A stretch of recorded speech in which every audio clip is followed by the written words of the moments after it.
Good morning, ladies and gentlemen. Welcome to my new video. In this video, I'm going to give you the latest on what's happening in Russia and Ukraine, and I'm also going to give you my thoughts and updates.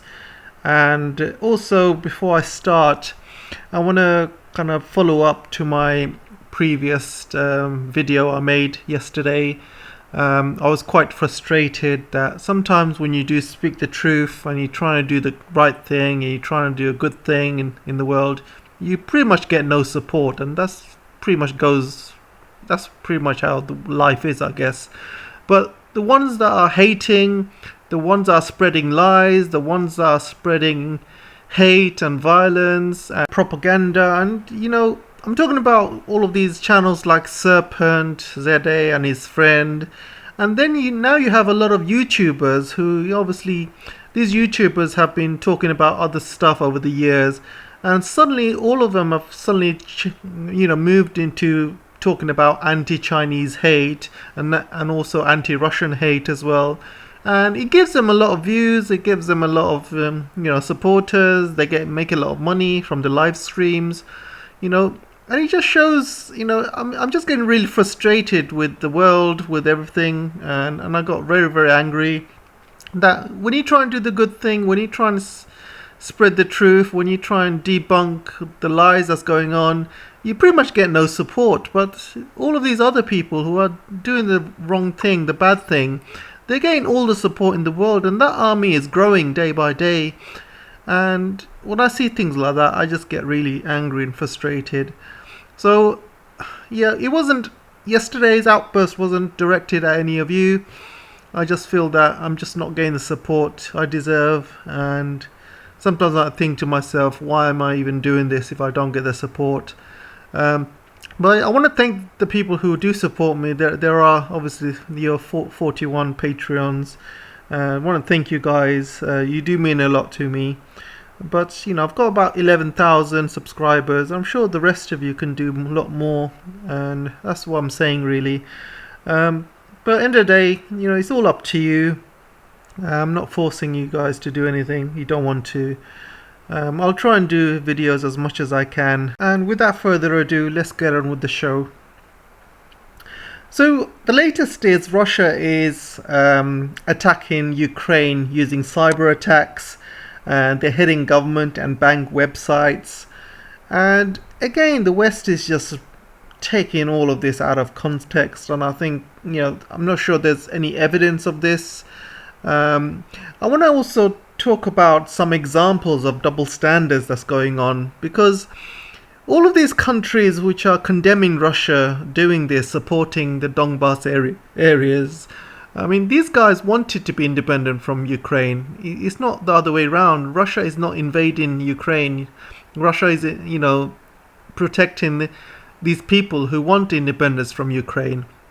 And this is nothing compared to what Europeans and where Americans have been doing over the years. For example, America has got troops in Syria. They have troops in Syria. They are taking Syria's oil, by the way. They are robbing Syria of oil, money. That is an invasion. Then you have to look at what Europeans did with Yugoslavia and their support of Kosovo, and what they're doing with Serbia, for example. All of that stuff is double standards. Then you got US's support for Taiwan independence, the island of Taiwan, which is a part of China. But they want the island to be completely separate from China, and they're supporting independence of that. And they're doing the same thing with the Xinjiang area, and they're supporting the Uyghur Congress and a terrorist group in Xinjiang, and they're advertising Xinjiang should be separate from China, and US is pushing that, Europeans are pushing that, and all of these allies are doing the same thing as well. UK, Japan, you name it, they're all doing it. And I want to show you some stuff that's I've seen lately. Like, for example, Japan has imposed sanctions of Russia over Ukraine, and when I read this comment, I just see full of double standards here, full of double standards. And Japan is talking about, Russia is going into sovereign state Ukraine and they're supporting separatism and all of that stuff. Isn't this what Japan is doing with Taiwan? You know, Japan is supporting Taiwan independence, and you know, Japan has said many times they will support Taiwan independence. They've said that. And you know, when I see all of this, I just laugh. I just laugh at them. And then also Kishida has said Japan would remain in close contact with other G7 nations. G7 does not involve Russia or China. G7 are the American cronies or the American gang, you know, the ones that follow America's rule-based order. You got the Americans, you got the British, you got you know, the Germans in there, you got the Spanish, you got the Italians, you know, the Canadians as well. You know, it's all of these cronies that follow American rule-based order and follow America, whatever they say. So America said to Japan, look, you need to place sanctions on Russia. And Japan is like, yes, sir, whatever you say, sir.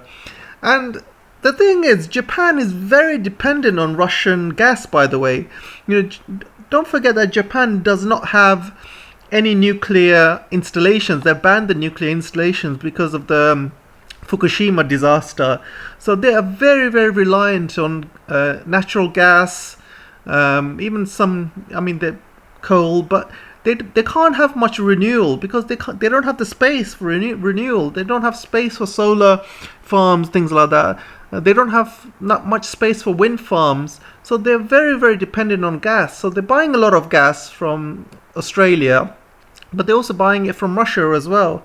And their economy is dependent on gas at the moment. So for Japan to do this is ridiculous, if you ask me. It's absolutely ridiculous. And then you got all the Europeans who are sanctioning. You got the Germans not sanctioning Nord Stream 2, but they said they will basically put that on hold, and it'll probably be on hold indefinitely. And I don't think it will go out of hold because I don't think Germans will be allowed to do anything with Nord Stream 2 if Americans don't allow it.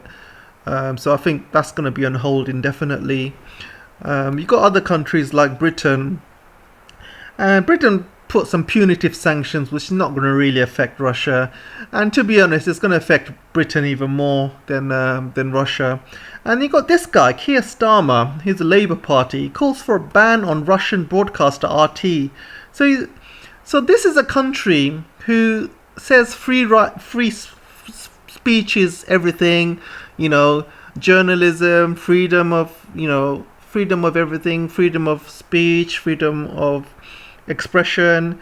The country which, you know, basically states freedom wants to ban a Russian news article or news channel, and this is exactly what makes me angry about Britain. See the double standards here, absolute double standards. And don't forget, I mean, this is a Labour Party guy, but even Johnson is probably has actually agreed to it as well. You can see UK Prime Minister orders investigation into Russian-backed RT channel. So even he's going along with the bandwagon. So I've kind of given up with UK, and UK is going down the pan. The gas prices are going through the roof, and Britain people are the ones that are paying for it. They got gas prices they're paying double what they used to pay last year, and it's going to go up even more and more. And interest rates are going up, taxes are going up, cost of living is going up. You know, people that were in middle class are going into poverty, and Britain, you know, is probably going to lose Scotland as well. They're probably going to lose Wales, Northern Ireland. These sanctions will also affect Americans as well, but a lot of people don't realize these sanctions will also affect Europe. And you can see with this article, sanctions on Russia over Ukraine will hurt Europe too. But Vladimir Putin has had years to prepare for this. But before I talk about that, I can also show you that China also has backed Russia in this as well, and China has said these Russian sanctions are ridiculous. China is accusing US of creating fear and panic over the Ukraine crisis. So I'm going to go back to how it will affect Europe. So first of all, banning the gas from Russia to Europe, which means Europe will have to buy more expensive gas coming from America, coming from Qatar, for example, Saudi Arabia, even Australia. And it's going to cost double, even triple what it costs getting it from Russia. So all of these costs will go to the consumers, it will go to the businesses, which means the businesses make less profit, and the businesses will be less competitive around the world, and which means Chinese goods will be much cheaper, so people will buy from China even more. And this means a lot of European companies who are not going to be competitive in the world, will lose out to companies in China, and a lot of them will go bankrupt because they just can't afford it, because they just can't get the business. And it might not affect Europe this year, next year, but it will definitely affect Europe over the next few years. And people will suffer as well, and people will riot. There'll be people protesting on the streets that the cost of living has gone up. They're paying so much more for energy costs.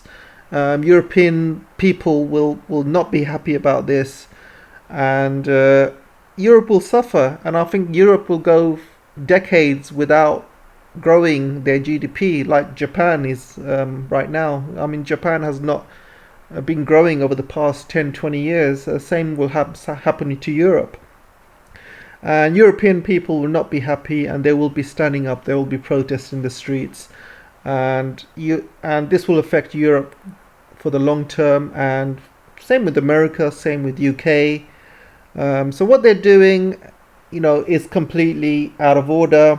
They could have avoided all of this, by the way. They could have avoided all of this by pushing Ukraine to follow the Minsk agreement. They could have agreed to Russia saying, we're not going to expand NATO. We're not going to expand it by bringing Ukraine into NATO. We won't put any weapons in your borders. They could have done all of this to avoid it, but they did not. So it's Europe's own fault. It's the West's own fault. It's the US's own fault. All of this has happened. And then you see all of these double standards, the fact that America and Europeans can, support all of these breakaway provinces and countries like places like Taiwan, and do all sorts of stuff in Kosovo, Yugoslavia, Syria. And when the same is done by another country, they're calling it invasion. You can see the double standards here, and I'm just completely sick and tired of all of this, manipulating by the press and the politicians.